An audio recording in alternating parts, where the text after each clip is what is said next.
Hola. Quedamos en poder hacer un videíto sobre diseño universal del aprendizaje, teniendo presente como el pendiente que teníamos alrededor de poder brindar un marco explicativo un poco más significativo sobre lo que trabajamos el día sábado. ¿Listo? Entonces a ustedes les voy a compartir la pantalla para que lo tengan allí al pendiente. Muy bien. Entonces, rápidamente les explico al grupo de profesoras. Hoy vamos a hablar sobre el diseño universal y el diseño universal del aprendizaje. ¿Listo? Bueno, es importante saber, profesoras, que una cosa es hablar de diseño universal, DEU, y otra cosa es hablar de diseño universal del aprendizaje. Son dos connotaciones, dos construcciones distintas, dos evoluciones que se han venido dando sobre este ejercicio para que ustedes lo tengan pendiente. Muy bien. Entonces es importante saber de dónde nació pues el diseño universal, ¿cierto? El diseño universal se pensó digamos que desde un escenario participativo en donde pudiéramos estar todos, ¿cierto? Un diseño para pensar en todos, con una accesibilidad universal, con un desarrollo de productos y entornos de fácil acceso para el mayor número de personas posible. Es decir, que si yo tengo una persona con discapacidad visual, puede acceder a temas, que lo acceda también a una persona sorda, que lo acceda también una persona migrante, todos, absolutamente todos, desde las condiciones diversas que tienen los sujetos, ¿cierto? Eso es importante tenerlo en cuenta. Está muy orientado pues a esos entornos desde el diseño, la arquitectura, el urbanismo. Entonces todo lo que ustedes encuentran que emerge en este trabajo del diseño universal, como por ejemplo señalética, el hecho de que ustedes vayan a Transmilenio y encuentren que les digan próxima parada, estación tal, eso está diseñado para las personas con discapacidad visual, que tengamos nuestras rampas, que vayamos a un ascensor y que el ascensor tenga señalética para discapacidad visual. Todo está diseñado precisamente para que equipamos todos desde este escenario participativo. En este orden hay 7 principios a destacar en el diseño universal. ¿Listo? Entonces ya vamos a hablar de ello. Estos 7 principios, que son los que se basan en pues, todo el trabajo que han venido haciendo pues, en urbanismo y todo lo que significa esa accesibilidad, inicialmente, bueno, tenemos 7, como les decía. El primero, el principio de uso equiparable, ¿sí? Que esto quiere decir que una de las características es que es un diseño que es atractivo, útil, que es agradable para las personas, ¿cierto? El segundo principio es de flexibilidad en el uso, un diseño ergonómico de fácil uso, como el hecho de que uno se siente en una silla y que pues sea totalmente agradable, un espacio de trabajo, algo que sea accesible para todos. Un tercer principio es un uso simple e intuitivo, ¿cierto? De fácil comprensión, elimina la complejidad. Un ejemplo práctico de eso es el mismo celular, ¿cierto? Entonces es súper simple, intuitivo, hasta un niño chiquito dentro de los procesos de aprendizaje podría acceder al trabajo digamos, pues a entrar a participar sobre el desarrollo de un dispositivo móvil. Un cuarto principio es del diseño universal es que la información sea fácilmente perceptible. ¿Eso qué quiere decir? Que reconozca esas capacidades que tiene el usuario, que presenta la información de manera verbal, táctil y gráfica. Esto tiene que ver mucho pues con ese tema de lo sensorial. Ya vamos a mirar lo de diseño universal de aprendizaje, que es más propio de nuestra práctica docente, para que lo tengamos presente. Un quinto principio es la tolerancia para el error o mal uso. ¿Eso qué quiere decir? Que entre más fácil, más accesible, con menos errores uno entre digamos, a un entorno sin supervisión de un tercero, en donde yo sea pues totalmente autónoma, muchísimo mejor, ¿cierto? Bueno, como el hecho de entrar a un ascensor, como el hecho de tener acceso a un computador, a un dispositivo, a una tablet, eh, bueno, a un restaurante. Entonces, entre menos errores se cometan en el camino, pues eso quiere decir que en el proceso de evaluación es un entorno adecuadamente accesible. Un sexto principio es el poco esfuerzo físico, ¿cierto? Es un diseño que no requiere mucha fuerza física, Bueno, entonces, sí, por ejemplo, yo me pienso en un entorno accesible para la persona con discapacidad física, pues tienen que ser unas rampas absolutamente accesibles, pues para que una persona pueda movilizar su silla de ruedas. Imagínense en una rampa totalmente alta, en donde pues sea muy difícil como la accesibilidad, pues imagínense lo difícil que sería para esa persona. Un séptimo principio es el tamaño y espacio suficiente para el acercamiento y manipulación y el uso. Eh, lo mismo, lo que hemos venido hablando, es más como el complemento de los otros 6 principios, unas dimensiones apropiadas para el acceso, alcance, manipulación y uso, atendiendo al tamaño del cuerpo, la postura o la movilidad del usuario. Muy bien.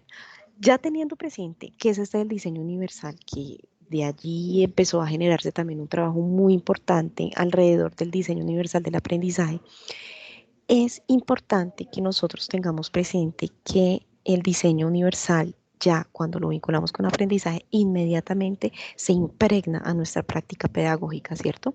A nuestra práctica educativa, a nuestro currículo, a los principios desde los lineamientos de políticas públicas que emanan en el trabajo de atención a las poblaciones, independientemente que tengas discapacidad, no discapacidad, población diversa. No, esto se trata simplemente de un diseño, por eso se habla universal, donde quepamos todos, donde se dé la equiparación de oportunidades, donde nos permitamos trabajar de manera significativa, pues considerando y reconociendo las habilidades que tienen cada una de las personas, ¿cierto?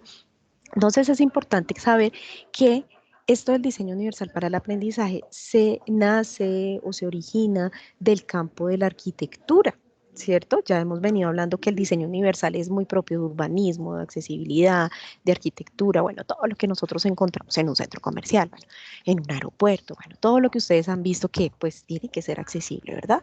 El hecho de que tengamos las sillas azules en Transmilenio o que haya una prioridad también cuando se moviliza una persona en un vuelo o en cualquier transporte público, pues eso es accesibilidad desde la arquitectura. Pero ya cuando uno lo ubica en aprendizaje, DUA, Diseño Universal del Aprendizaje, ahí uno ya se piensa en posibilidades de aprendizaje en el que se oriente pues el trabajo del maestro, ¿cierto?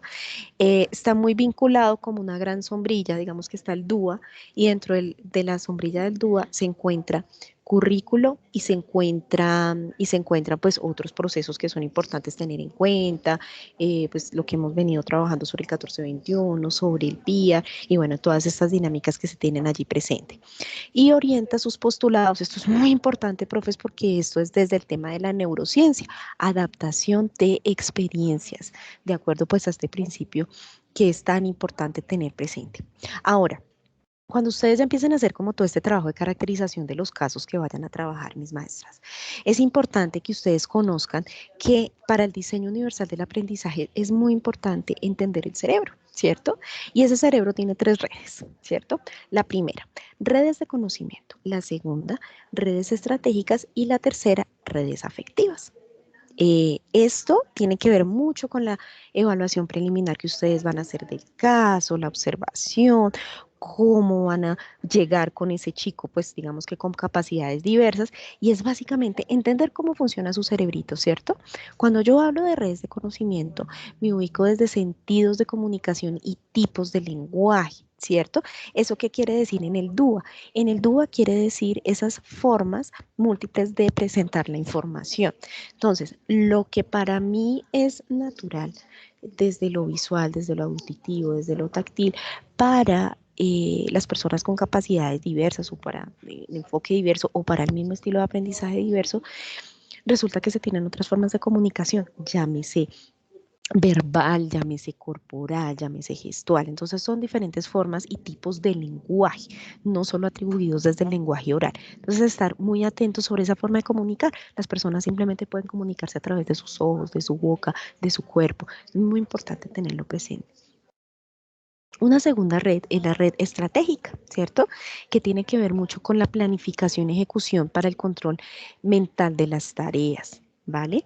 Mm, Esta también representa formas múltiples de presentar la información pero en esta ya es de qué manera, cómo a través de todo este trabajo sensorial, recuerden que todo esto es un proceso bien interesante, ¿cierto? Desde la neurociencia. Entonces pensémonos en toda esa parte perceptual, sensorial y que todas las personas tienen una forma bien diferente para organizar la información.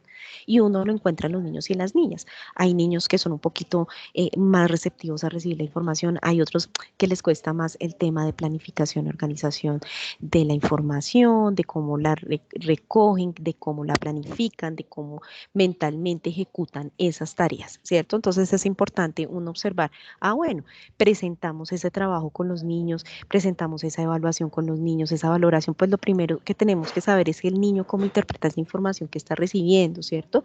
De manera organizada, desorganizada, a nivel de atención, de planificación de tareas, en la misma silla, cómo está sentadito, en el tema de atención. Bueno, ahí evaluamos muchas cosas. Y la tercera red, sin ser menos importante, porque pues las tres se vinculan, es el significado emocional de los estímulos, ¿cierto? Y entonces esto acá ya tiene que ver mucho cómo atribuimos como todo este tema sensorial, perceptual, todo este tema de organización y planeación para luego mirar también, pues luego no, realmente viene articulado el trabajo de lo emocional. Aquí yo presento como la pantallita. eh, ¿Cuáles son los ejemplos frente a que yo podría evaluar del diseño universal para el aprendizaje si yo quiero mirar unos procesos de un chico, ¿cierto? O generalmente el diseño universal se piensa mucho en el aula, ¿no? Porque pues recuerden que diseño universal del aprendizaje es sinónimo de accesibilidad y participación para todos, ¿cierto? Entonces, como ya hemos venido charlando, ya hemos venido dialogando, se encuentran los usos múltiples en sus formas de representación, bueno, de presentación. Entonces, como ya lo hemos venido hablando, pues en esta franja lila se encuentra proporcionar las opciones de la percepción, eh, opciones que personalicen la visualización de la información desde la fuente sonora, visual, bueno, lo que hemos venido hablando, todas las formas de lenguaje corporal que ya hemos venido trabajando y pues que les he venido comentando y también todas esas opciones de comprensión. Entonces es muy importante tenerlo allí presente dentro de todos esos procesos de funciones ejecutivas, desde dispositivos básicos del aprendizaje y todo lo que emana desde la neurociencia. Bueno, en la franja azulita pues encontramos pues esas formas múltiples de expresión, ¿no? Que tiene que ver mucho con lo que les decía, todo el tema de la organización y planeación, la actuación física. En este tema del DUA también tiene mucho que ver las tecnologías, ¿sí? Porque las tecnologías, ustedes saben, y como ya lo hemos venido hablando, las tecnologías son muy intuitivas. Entonces, cualquier persona puede ingresar a un celular, cualquier persona puede descargar una aplicación, cualquier persona puede mirar su correo, cualquier persona se puede comunicar con otro a través de estos chats. Ha sido un mecanismo muy simple, intuitivo, que se ha acoplado mucho a los principios de la neurociencia. Entonces, aprovechado de manera óptima, tiene unos beneficios favorables siempre que tengamos pues la posibilidad de acceder a ello pues de manera significativa, ¿verdad? Entonces, es importante saber esos temas de expresión, lo que he venido comentando, de la ejecución de tareas, de la planificación, de la organización como de los recursos, bueno, más como de las adaptaciones físicas y cómo esa persona interactúa allí. Uno puede ver cuando un niño tiene un problema de aprendizaje cuando simplemente no es organizado en el salón. Entonces, que ustedes les digan, bueno, mis niños, vamos a sacar el cuaderno, vamos a sacar el esfero, vamos a sacar, y bueno, pues los niños quedan como perdidos, ¿no? Entonces, ¿qué tengo que sacar primero, profe? ¿Qué fue lo que dijo, profe? Y uno dice, a este niño le cuesta seguir instrucciones. Entonces, es básicamente como esa labor, ese ejercicio, que es muy importante tenerlo presente, ¿vale? Nos ayuda a ser también muy observadores sobre los procesos de los chicos. Y el tercer principio, que es usar formas de motivación, pues obviamente viene desde la parte emocional, ¿cierto? Que ya lo hemos nombrado. Este tercero busca precisamente esos intereses, esas motivaciones que tienen las personas mmm, frente a todo lo que yo le presente. Entonces recuerden que el aprendizaje está muy ligado con los dispositivos básicos del aprendizaje, con procesos de atención, de memoria, de lenguaje, y todo ello tiene que estar allí presente para que de alguna manera se aminoren, bueno, se puedan gestionar emociones y aporte como en todo este desarrollo emocional, precisamente para dar solución a muchos problemas pues que tiene el entorno y que bien que se piense sobre todo para esos estilos de aprendizaje diversos, ¿listo? Entonces ese es como el gran panorama de el diseño universal del aprendizaje. Lo que se espera es que con este estudio de caso ustedes puedan hacer una labor de observación, puedan revisar, o sea, mira, escoger a un chico, ojalá un chico que requiera como unos apoyos del aprendizaje y simplemente presentarles una actividad y empezar a evaluar estos procesos con ellos, ¿listo? Ese sería como la labor, el ejercicio, lo que tendríamos que hacer para que pues sea de manera significativa, importante y de alguna manera lo podamos implementar a futuro en nuestras eh, prácticas pedagógicas.